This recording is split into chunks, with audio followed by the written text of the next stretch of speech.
ma tahan sulle rääkida ühest väga olulisest sündmusest minu elus, mis mõjutas minu edasisi moevalikuid, mis sundis mind tähelepanelikkusele, ütleme nii. Ja see on oluline koht siin linnas, on Dünamo pood, spordikauplus. Ja ühel hetkel tulid siia poodi müügile Adidase spordialanõud. Nii, mina hullusin koheselt. Ma ei tea, palju ma mäletan, palju need maksid, mingi paarkümmend robla võisid maksta isegi päris kalliseks. Jooksin koju, lunisin raha kõikide käest, kes seal kodus olid. Keegi ei saanud eriti aru, mille jaoks mul seda vaja on, ma räägin Adidased. See on üks kord elus on sul see võimalus Adidaseid osta. Kõik nagu kuidagi need rahakoti rauad läksid lahti, antigi mulle see raha kuidagi kokku. Ma jooksin läbi Valuoja oru, läbi linna tagasi ja äkki pannaks pood kinni või mine tea. Ostsin need asjad ära. Aga ema küsib, et aga miks need naelad seal on? See on seda asi, et kui sa tahad nagu stata peal sportida või joosta või midagi, paned naelad alla ja kui sa tahad linna peal käia, keerad ära. Ja nii ma siis tegingi. Kuigi ma ei olnud sellest päris veendunud, kas ma käitun õigesti. Ja niimoodi ma käisin mööda linna naglidega, kus polnud naelu all. Nii et ma kõndisin mööda seda asfaltteed nagu toakoer parketi peal, kribinal. Ja mingil hetkel ma sain aru, et see ei ole päris õige asi.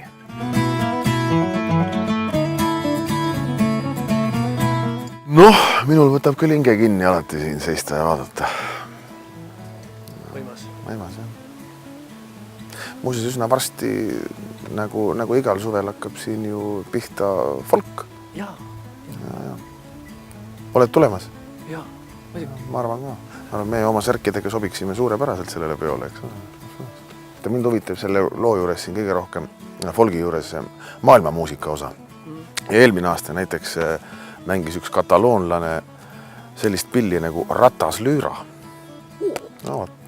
Tutvusin sellise pilliga, imekaunis. See kõlbaks iga kell siia ka praegu.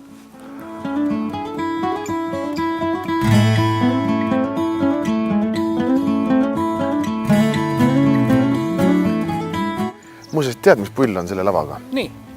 Sellega on niimoodi, et minu teada ehitati see umbes 30 aastat tagasi. Ja Ugala teatri esimeseks vabaõhu lavastuseks siin Lossivaremetes nimeks oli Mare ja ta poeg, mis rääkis selle linnuse vallutamisest loo ja siin tegi väike Mait oma esimesed sammud näitlejana. See oli päris alguse juures siis? Päris alguse juures ja jooksime koos teiste näitlejate lastega tõrvikutega mööda lava ringi. Väga äge. Just nüüd tuli see mulle äkki meelde, et vaat seda ju enne ei olnudki. Vaata, Indreks, meie eelmine särk, see, mis sinu seljas on, see on Muhu mustriga. Ütle mulle päris täpselt ei ole selge, miks sa ikkagi Muhu mustri valisid? Oli sellel mingi põhjus? Vaata, 2009, kui ma need tennisid tegin, siis mul oli alati, kui ma avalikus ette läksin, oli turvaelemendina seljas Muhu vest ja valge särgi peal, et see oli nagu selline hästi oluline asi. Vaata, et selle villase vestiga suvekuumuses oli nagu päris keeruline olla, et siis me tegime selle puuvillaseks särgiks ja nüüd on nagu väga mõnus. Mõlgi kuuega oleks muuses praegu ka väga pala. Täpselt nii. Aga selle särgiga on paras. Täpselt paras. Äge särk sul. Ma arvan ka.